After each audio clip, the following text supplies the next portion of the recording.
बोलो भारत माता की। मजा नहीं आया भाई?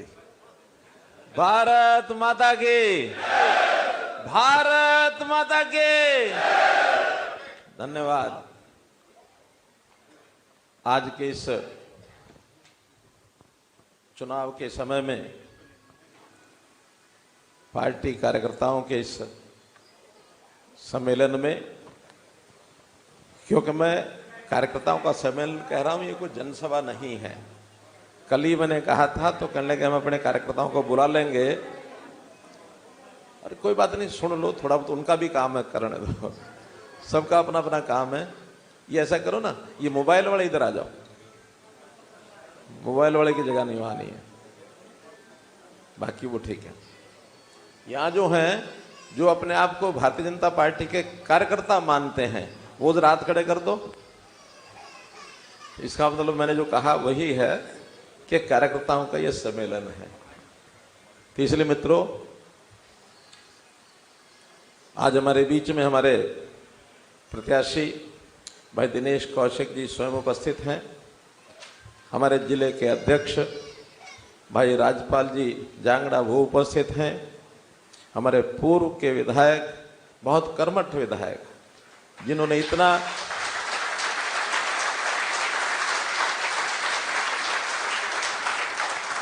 यहाँ के काम के प्रति इतनी उनकी जागरूकता और इतनी उनका दृढ़ निश्चय, सामान्य भाषा में कहें तो उनकी जिद, मेरे पास आके बैठ जाते थे कि भाई ये काम करा के जाऊंगा।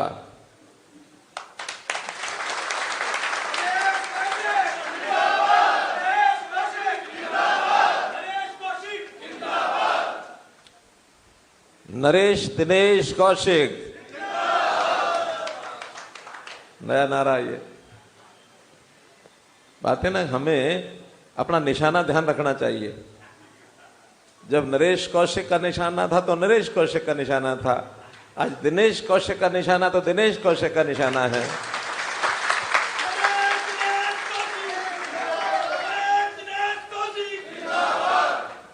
हमारे बीच में नगर परिषद की हमारी चेयरमैन बहन श्रीमती सरोज राठी जी,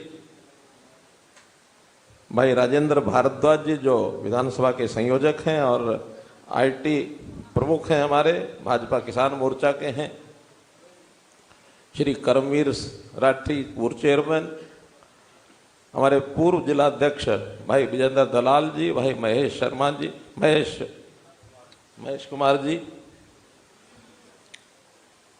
श्री रामपाल सैनी जी जो विधानसभा के प्रभारी हैं, भीम सिंह प्रणामी जी मीडिया कोऑर्डिनेटर, फिर हमारे सभी मंडल अध्यक्ष ऋषि भारद्वाज जी, सोनू मान, पंकज गर्ग, विजयपाल जी, सभी हमारे सम्मानित पार्षदगण, आत्मीय कार्यकर्ता बंधुओं, प्यारी बहनों, हमारे मीडिया के साथी मित्र, जैसे ही डंका बज चुका है चुनाव का, और चुनाव के इस डंके में एक निश्चित प्रक्रिया होती है। 5 तारीख से 12 तारीख तक नामांकन हुए, 13 तारीख को स्क्रूटनी हो गई, और आज 16 तारीख को ऐसे भी कुछ लोग हैं जो किन्हीं कारणों से फार्म भर बैठते हैं, या कई बार ऐसे प्रत्याशी भी होते हैं जिनको लगता है कि मुझे प्रत्याशी बन करके अपना नाम तो बताना ही है।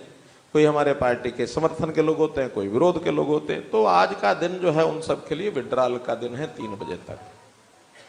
तो आज जो विड्रॉल कर जाएंगे उसके बाद सारे हरियाणा की पिक्चर स्पष्ट होगी, किस विधानसभा में कौन कौन प्रत्याशी किस किस पार्टी का है, कौन इंडिपेंडेंट है, सारा शाम तक पता लगेगा।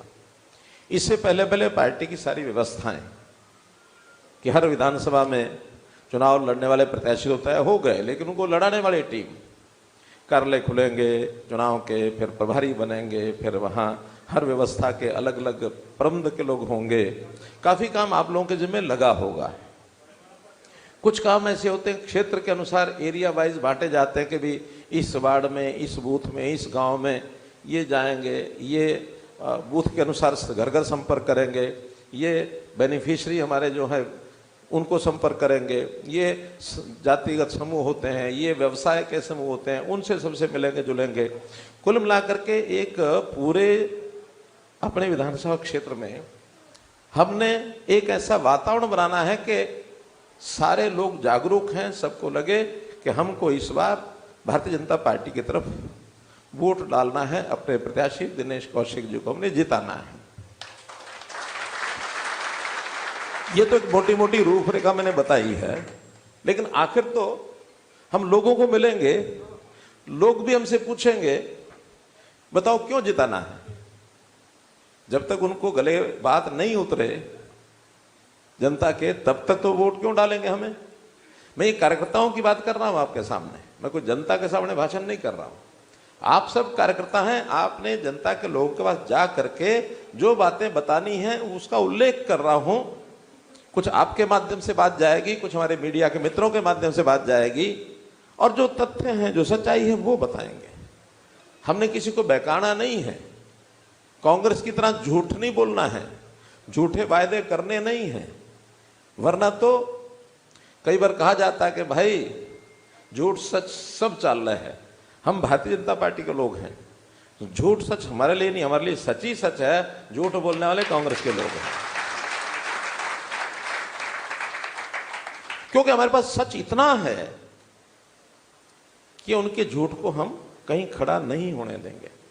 जब तक हमारा राज नहीं था तब तक शायद उतनी बातें बताने लायक हमारे पास नहीं थी, क्योंकि राज नहीं था, राज उन्होंने ही किया था, उन्हीं के राज की आलोचना करनी थी, हमें अपने बताने लायक कुछ था ही नहीं।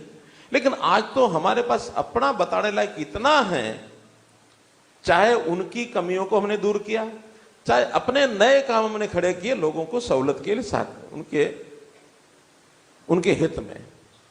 अब अगर मैं सबसे पहले कांग्रेस की बात करता हूं, 10 साल पहले क्या होता था, और आप बताना होता था क्या नहीं होता था। 10 साल पहले राज में एक सिस्टम था, दबंगई राज, धींगा मस्ती का राज। आज सबको राज का समान लाभ मिलता है, किसी के हाथ धींगा मस्ती नहीं होती, सबको प्यार से बात की जाती है। इसमें परिवर्तन मानते हैं कि नहीं मानते हैं? मानते हैं कि नहीं मानते हैं? गरीब आदमी को लाइन में या तो कोई खड़ा नहीं होने देता था, खड़ा हो जाए तो कोड़ी मार के दूर कर देते थे, और किसी तरीके से वो खिड़की तक पहुंच जाए तो सरकारी जो बाबू है वो पूछता था कौन है भाई, वो कहता था मेरा नाम रामलाल है। अरे नहीं भी, वो तो ठीक है, फिर भी तू कौन है? बोला मेरे बाबू का नाम मोहनलाल है। अरे वो भी ठीक है, तू कौन है? कि मेरा गांव, कोई भी नाम लेता था, रामनगर है। अरे भाई तू मेरी बात नहीं समझा, तू बता तू कौन है? वो क्या पूछना चाहता था? किस जाति बिरादरी का है, और उस जाति बिरादरी को देख करके फिर वो बाबू है, वो सोचता था कि मैंने इसके माथे पर तिलक लगाना कि नहीं लगाना है। ये सच था कि नहीं था? था ना? जनता इसको जानती कि नहीं जानती? लेकिन भूल भी जाती है। तो उस भूली जनता को याद कौन कराएगा? कौन याद कराएगा? जोर से बोलो, कौन याद कराएगा? हम याद कराएंगे। 10 साल की सारी पिक्चर बता दो। मैं अपने व्यापारी भाई यहां बैठे होंगे शहर के, मंथलियां चलती थी, मंथली फिक्स होती थी, कोई भी आता था लेके जाता था, और कुछ अपने पास रखता था, कुछ ऊपर पहुंचाता था। रेडी वालों से हफ्ते चलते थे, हफ्ते चलते थे। हर रेडी वाले को शाम, और रेडी वाले को भी पता, चुप करके पैसा निकाला, मुट्ठी में दे दिया, वही तो बंदा बनाया हफ्ता है। अब कहीं मंथलियां हफ्ते कोई लेता है क्या? कोई लेता है क्या? नहीं लेता है। अब ये सबको याद कराना पड़ेगा कि भाई अगर कांग्रेस आ गई तो वही दबंगई का राज, वही धींगा मस्ती का राज, वही मंथलियां, वही हफ्ते फिर शुरू हो जाएंगे। भ्रष्टाचार का आलम क्या था? कोई काम छोटा हो चाहे बड़ा हो, सबके रेट बंधे हुए थे। नौकरियां, रेट बंधा हुआ था नहीं था? चपरासी से लेकर के और आईएएस तक, चलो आईएएस तो सेंटर की नौकरी है, एचसीएस तक तो बंधा ही हुआ था। वो लाख से लेकर के करोड़ तक। बापू को किले बेचने पड़ते थे, मां को कोई टूम गहना वो बेचना पड़ता था, बेटा बेटी उसको परेशान करते थे, कुछ पैसे हो दे, मैंने नौकरी के लिए पैसे दे के आने हैं। अब कोई पैसा लगता है? अभी मैं अंदर आ रहा था, एक गांव का साथी हमारे मिला, मैं भूल गया उसका नाम और गांव, तो कहने लगा मेरे गांव में 26 नौकरियां बिना पर्ची खर्ची के लगी।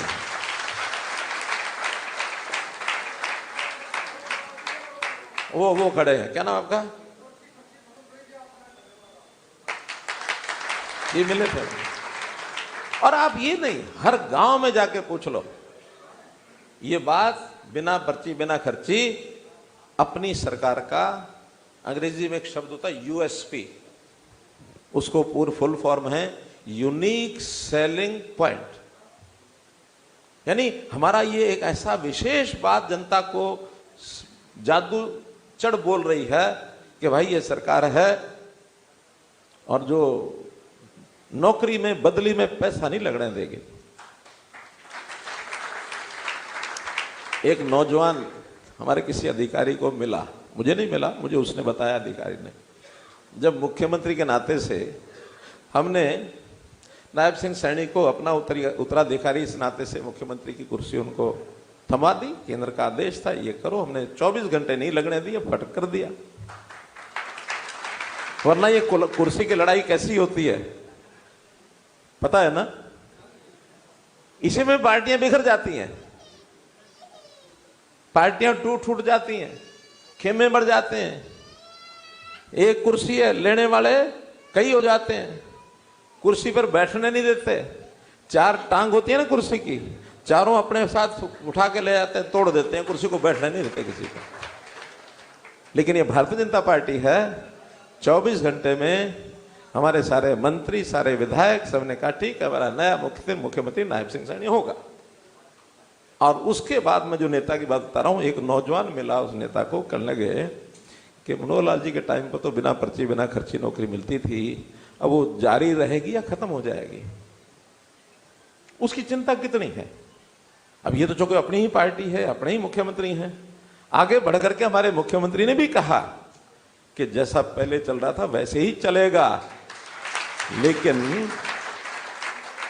लेकिन अगर कोई दूसरी सरकार आ गई तो क्या चलने देगी? नहीं चलने देगी, क्योंकि उनके तो घर इसी से भरते हैं, वो तो धंधे करते हैं। और धंधे भी क्यों करने पड़ते हैं उनको?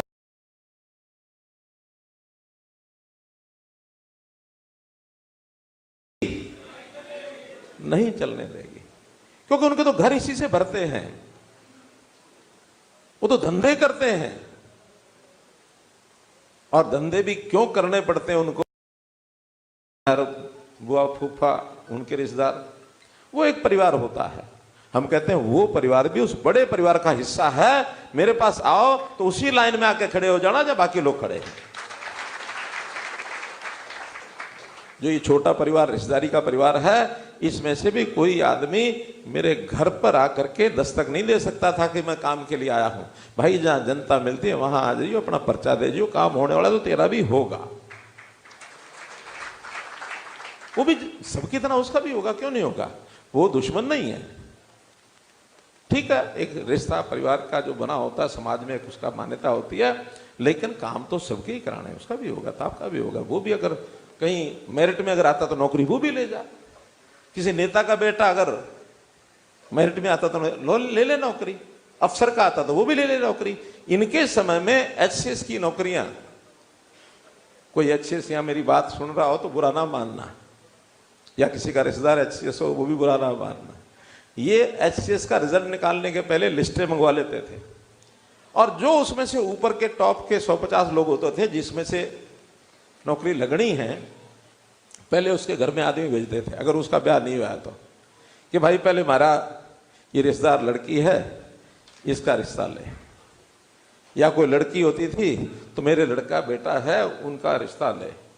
जब वो रिश्ता पक्का हो जाता था और उसका नाम उस लिस्ट में ऐड हो जाता था, भाइयों पास।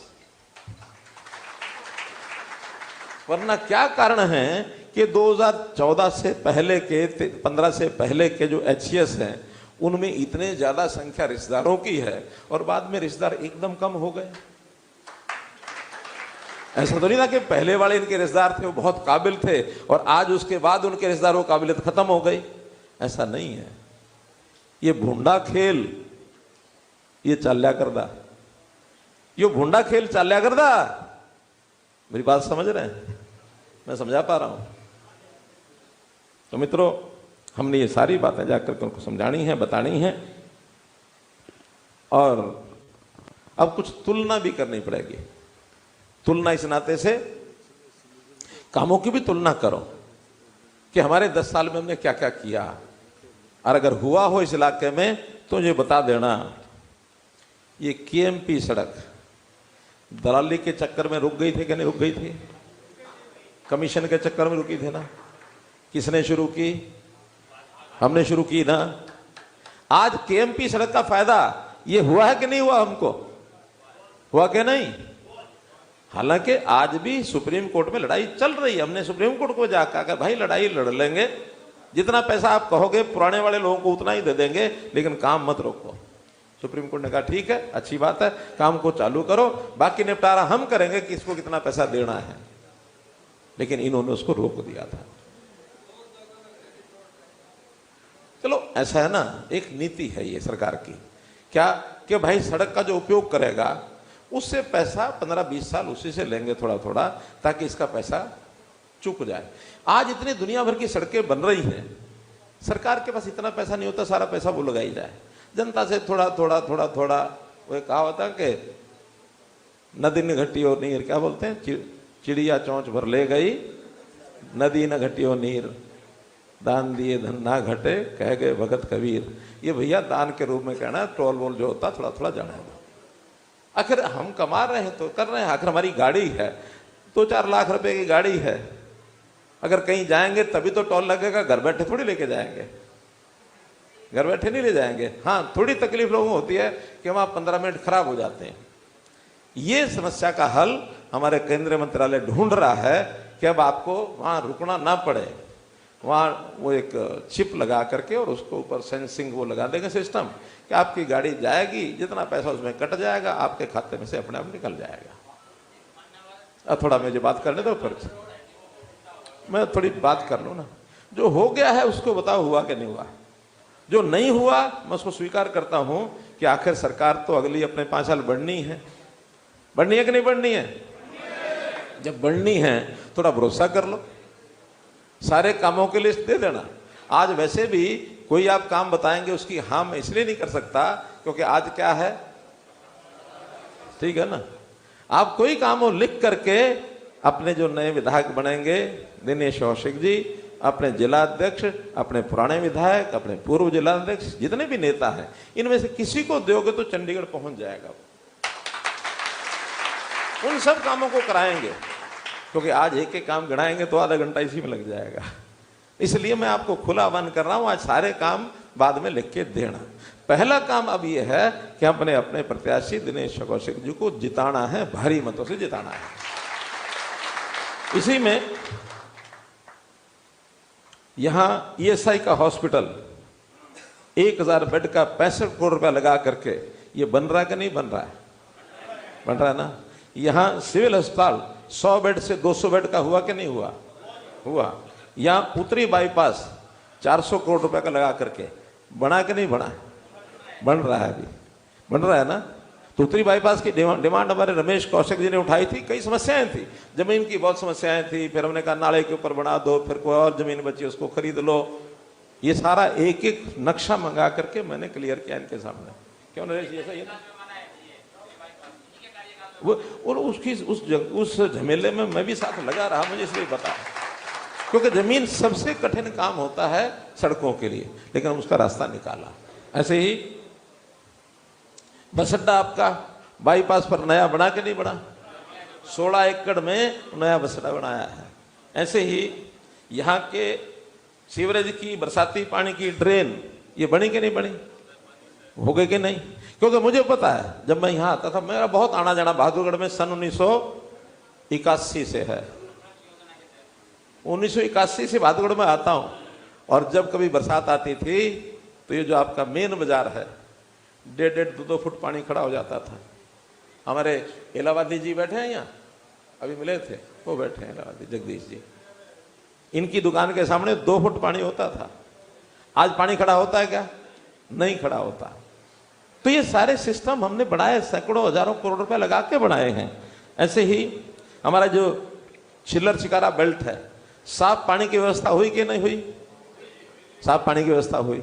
ऐसे ही ऑटो मार्केट 20 साल से उलझी हुई थी, 32, मैं तो 20 कह रहा हूं, 32 साल। जो ऑटो मार्केट 32 साल से उलझी हुई थी, उसका रास्ता निकाल करके ऑटो मार्केट बनवाई। थोड़े समझौते करने पड़ते हैं, हमने उनको कहा भी थोड़ा पैसे का मामला है, कम ज्यादा करके अलॉट करो, दो मार्केट तो बने, मार्केट बने के लोगों का काम चलेगा, काम चलेगा तो सरकार को भी 2 पैसे का टैक्स आ जाएगा और कमा लेना 30 करोड़। सरकार की कमाई तो ऐसे इसी व्यापार के सर्कल में से होती है। व्यापार बढ़ेगा तो खूब उसमें से आमदन होगी। आज संयोग से हरियाणा की आमदन बाकी देश भर के सभी राज्यों से जीएसटी की इनकम सबसे ज्यादा है मित्रों, सबसे ज्यादा। क्यों? इस केएमपी पर इतनी इंडस्ट्री आ गई है। बहादुरगढ़, गुड़गांव, फरीदाबाद, आपका इस बादली एरिया में पूरा झज्जर जिला अब ये गुड़गांव के बराबर उभरता आ रहा है। तो मित्रों और भी चीजें बहुत आएंगी। अभी हम अपना जो मैनिफेस्टो लाएंगे, उस मैनिफेस्टो में बहुत से वायदे हमारे होने वाले हैं। अब उस मैनिफेस्टो के वायदों के बताने में इसलिए नहीं है कि वो खुला एक डॉक्यूमेंट है, उसमें कोई पर्टिकुलर एक बात नहीं, लेकिन जहां जहां जरूरत है जन सुविधाओं की, स्कूलों की जरूरत है स्कूल खुलेंगे, स्किल सेंटर की जरूरत है वो खुलेंगे, कहीं अस्पतालों की जरूरत है वो खुलेंगे, कहीं पर हमारे स्टेडियम की जरूरत है वो खुलेंगे। ऐसे हर प्रकार की छोटी बड़ी चीजें वो हमारे मैनिफेस्टो में आ रही है। और उसमें इतनी सारी चीजें आ रही हैं कि लोगों की छोटी छोटी समस्याओं को लेकर के जितनी बातें हमको ध्यान में आई हैं, वो सारी की सारी उसमें हमने जोड़ करके ये की है। अब सबसे एक बड़ा विषय, हमने लोगों के जीवन को सरल किया है। सरल कैसे किया? पहले घर में 5 मेंबर होते थे, 5 को लाइन में लगना पड़ता था। एक तेल की लाइन में लग रहा है, खाद की लाइन में लग रहा है, राशन की लाइन में लग रहा है, एक कोई डीसी ऑफिस या तहसीलदार ऑफिस में कोई झगड़े हैं उस लाइन में लग रहा है, कोई कोर्ट में लग रहा है।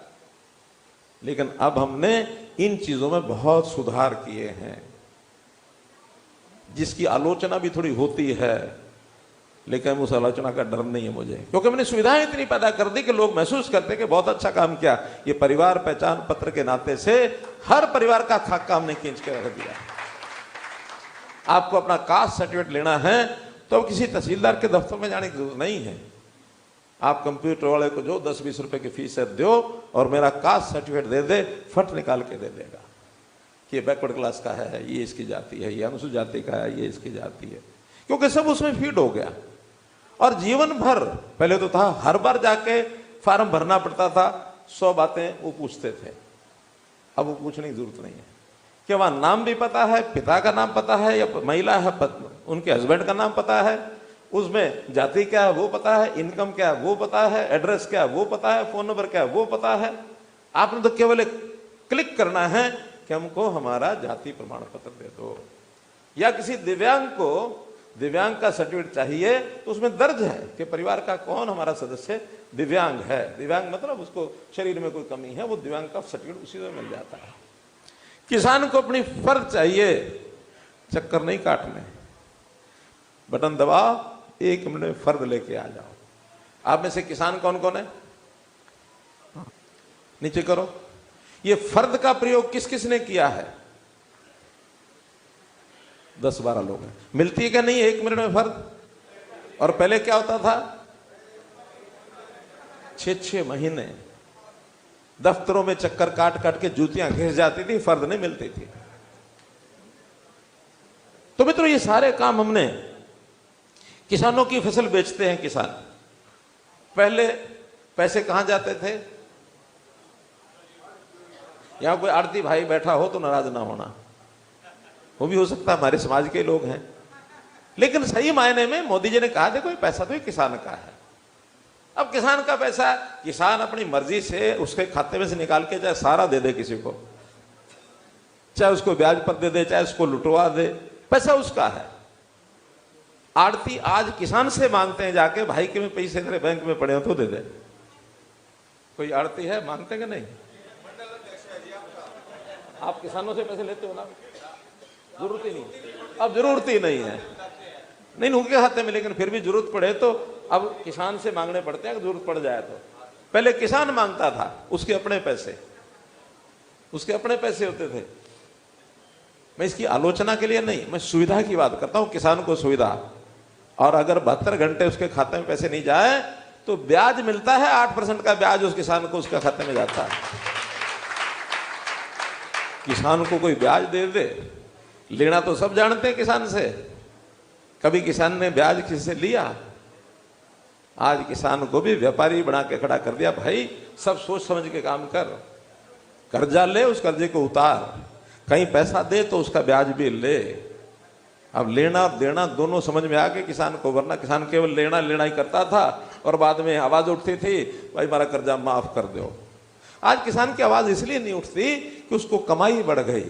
एमएसपी, अब हर 6 महीने में फसलों की एमएसपी पहले से ही घोषित हो जाती है, बल्कि फसल बोने से पहले भी हो जाती है।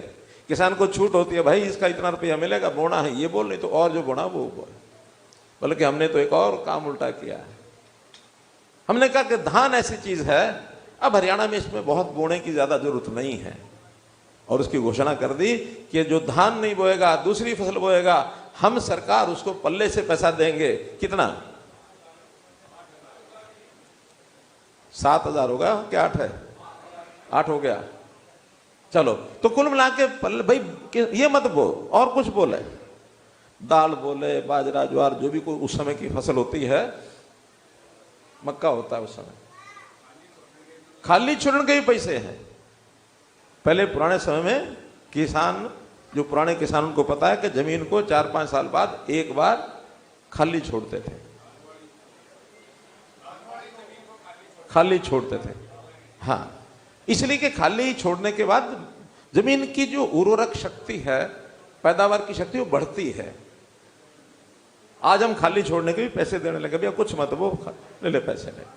इसी प्रकार जो मुआवजा है, खराबे का मुआवजा, पहले 2-2 रुपए के चेक आते थे, देखिए ना, मानो नुकसान कम है या 1 किले में 40-50 हिस्सेदार हो गए तो सबको बांट के जितना हिस्से में 2, 3, 5 रुपए के चेक भी हमने देखे हैं। आज हमने तय कर दिया किले में कितने हिस्सेदार हों, हर एक को न्यूनतम 500 रुपया तो जरूर मिलेगा। वैसे तो मिलता 15,000, लेकिन अगर कहीं 1 किले के कोई बाप दादा की जमीन है, 50 हिस्सेदार हो गए, अब 50 हिस्सेदार हैं तो जो 15,000 है वो 50 में बटेगा तो उसका कितना आएगा? 300 रुपये। हमने कहा नहीं 500 देंगे, फिर 500 देंगे तो चाहे 25,000 हो जाए, 100 हिस्सेदार हैं तो 500 देंगे तो 50,000 हो जाए, लेकिन 500 से नीचे मुआवजा बनता तो देंगे नहीं। अगले का सम्मान तो रखो। सरकार का पैसा 2 रुपए, 5 रुपए, 10 रुपए जा रहा, मतलब क्या हुआ? तो ये हमने बढ़ाया उसको। इसी प्रकार जो टोटल मुआवजा है, हुड्डा जी के 10 साल में 1100 कुछ करोड़ रुपया बटा है, और हमारे इस 10 साल में मित्रों 13,000 करोड़ रुपया कंपनसेशन बटा। 13,000 करोड़ रुपया, 2 गुना 3 गुना नहीं, 11 गुना से ज्यादा। क्यों? हमने उसी हिसाब से किसानों के साथ अपने संबंध जोड़े। भाई तेरा नुकसान हो गया तो सरकार जितना दे सकती तो देगी। थोड़ा हमारी कंपनियां ऐसी भी हैं, किसी का नुकसान ना भी हो तो कई बार किसान को पता ही नहीं होता, उसके खाते में 20-30 हजार रुपए पहुंच जाते हैं। कोई नहीं, कंपनी देती रहती। कुल मिलाकर के व्यवस्थाओं में हमने सुधार किया।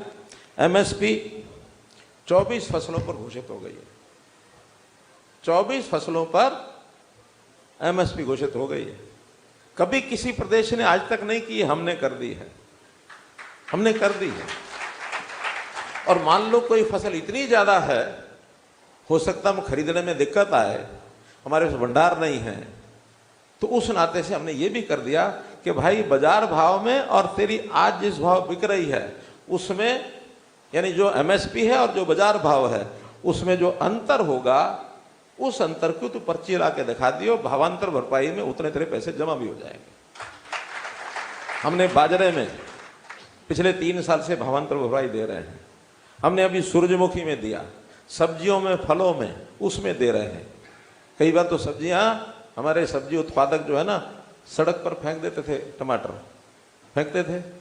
अभी पिछले 4-5 साल से कभी टमाटर ऐसे सड़क पर फेंकने की खबर भी सुनी है क्या? नहीं सुनी ना। फिर इस चीज को, समस्या का ध्यान आना चाहिए, समझ आ गई तो फट निदान करते हैं। मैं ये नहीं कहता कि सारी समस्याएं हल हो गई हैं, आज भी जो समस्याएं ध्यान में आएंगी, हमारी सरकार सजग है, खुले मन से सोचती है, चाहे उसी दिन बुला करके नीति बनाने पड़े, नीति बना देते हैं। हम कमी नहीं छोड़ते। हाँ, हम लोगों को मुफ्तखोरा भी नहीं बनाते हैं। ये जो कुछ सरकारें चल पड़ी है ना, हमारे पड़ोस की दोनों सरकारें, तीनों सरकारें, ये मुफ्त ले लो, ये मुफ्त ले लो, ये मुफ्त ले लो। ये मुफ्त वाली संस्कृति ठीक है, या लोगों को उनके पैरों पर खड़ा किया जाए, उनको कमाई करा करके अपना परिवार पालें, दोनों में से कौन सी ठीक है? अपने पैरों पर खड़ा होना। पैरों पर खड़ा करने के लिए, रोजगार देने के लिए हर चीज हम देंगे। हाँ, जो बिल्कुल गरीब है, आयु से बड़ा हो गया है, बीमारी ने घर कर लिया है, उसको हम देते हैं। बीमारी के लिए आयुष्मान भारत का 5 लाख रुपए का बीमा किया कि नहीं किया? बुजुर्गों का अलग से 5 लाख हुआ कि नहीं हुआ? हो गया। बुजुर्गों की पेंशन 3000 रुपया, कभी कांग्रेस ने सोचा भी था? घोषणा हो सकता है इससे बड़ी वो कर दे, लालच देने के लिए। लेकिन भाइयों, हम लगातार जैसे पहले बढ़ती है वैसे ही बढ़ेगी। हम फिगर तय नहीं करेंगे उनको लालच देने के लिए, क्योंकि लालच देने से होता क्या है, आज कोई दे नहीं पा रहा है। आप पंजाब की सरकार को देख लो, खूब लालच दी है, आज लाले पड़े हुए हैं। यानी नौकरी जो करते हैं लोग, उनकी तनख्वाह देने के भी लाले पड़े हुए हैं। उन्होंने कहा कि हमारे मंत्री, हमारे फला ऑफिसर ये 1 महीने की तनख्वाह नहीं लेंगे। इसका मतलब संकेत तो उन्होंने दे दिया ना कि हम घाटे में आगे नीचे जा रहे हैं। फर्क क्या पड़ना मंत्रियों का, 1 करोड़ 2 करोड़ का अगर नहीं भी लेंगे, क्या फर्क पड़ेगा? अरे उन्होंने इतना बड़ा घपा बना लिया अपने यहां कि अब आगे उनकी सिस्टम चलने नहीं है। बिजली महंगी कर दी है। ऐसे ही हिमाचल ने जो बिजली की रिबेट थी, उसमें से आधी से ज्यादा वापस ले ली है। कर्नाटक ने सुविधाएं वापस लेनी शुरू कर दी हैं। इन्होंने जो घोषणा की थी जब अपने पहले चुनाव आए थे, चाहे राजस्थान का आया था, छत्तीसगढ़ का आया था, कि हम किसानों के कर्जे माफ कर देंगे, माफ नहीं कर पाए हैं। घोषणा करने के लिए तुमको लगता है जनता को लालच दे दो, लोभ दे दो, और फिर जनता एक बार वोट दे दे, फिर हम देख लेंगे। मुंह चिढ़ा के कहेंगे एक बार वोट ले लो, फिर हम देख लेंगे। ऐसा करना है क्या? ऐसा नहीं करना ना। हमने झूठ नहीं बोलना, सच बोलना है हमारी। और ये जो अब कांग्रेस में, उसको नहीं कहूंगा, इस इलाके में मुझे कहने में कोई हर्ज नहीं है। ये हुड्डा के इर्द गिर्द एक जो इकट्ठ हो गया ना शुरू, बाकी किसी को सहन नहीं करते हैं। हुड्डा की जुंडली, हुड्डा की टीम, हुड्डा की टोली, हुड्डा का गैंग, ये सब कुछ अपने हाथ में लेकर चलना चाहता है। और इनके आदमियों का ये हाल है, जेल में पड़े तो टिकट दे दी, केसेस चल रहे हैं तो टिकट दे दी, परिवार के लोग जेल में पड़े हैं तो टिकट दे दी। क्यों? इनके उनके साथ आर्थिक समझौते हैं। इन आर्थिक समझौतों के कारण से वो पार्टी को भी गर्त में लेके जा रहे हैं और प्रदेश को तो गर्त में ले जाने की तय कर रखा उन्होंने। मित्रों, इन सब चीजों को मैं इसलिए आगाह कर रहा हूं कि आपको जनता को बताना है। बीपीएल कार्ड है, हमने 27 लाख होते थे, 52 लाख बना दिए। बहुत चीजें गिनाने की भाई, 52 लाख बना दिए बीपीएल कार्ड। तो ऐसा मैं बोलूंगा तो शायद मेरा अगली रोहतक की सभा का जो टाइम है इसी में लग जाएगा। आज मेरा लंबा दौरा है, यहाँ से मुझे रोहतक, फिर भिवानी और फिर झुंझुनू तक जाना है। तो इसलिए थोड़ा सा यहाँ, क्योंकि सवेरे जल्दी का कार्यक्रम था, थोड़ा यहाँ लेट हो गए। वो बहुत कुछ किया है, नौकरियां ये वो। जब ये हमारे और नेता आएंगे आपको बहुत कुछ बताएंगे, छपा हुआ बहुत कुछ आएगा। मेरा इतना ही कहना है, आप कार्यकर्ताओं को एक दिशा मिलनी चाहिए कि बड़े जुनून से, जज्बे से आप लोगों के बीच में जाओ। घर नहीं बैठना है 3 तारीख तक, और 5 को घर से निकाल कर लोगों को अपने फेवर में वोट डलवाने हैं। तो ये सब काम आप करेंगे। मैं आपको विश्वास दिलाता हूं कि ये सीट तो आप जीतेंगे, और साथ में हरियाणा में तीसरी बार नायब सिंह सैनी जी के नेतृत्व में बीजेपी की सरकार बनेगी। ये विश्वास लेकर के आप यहां से जाओ। बहुत बहुत धन्यवाद।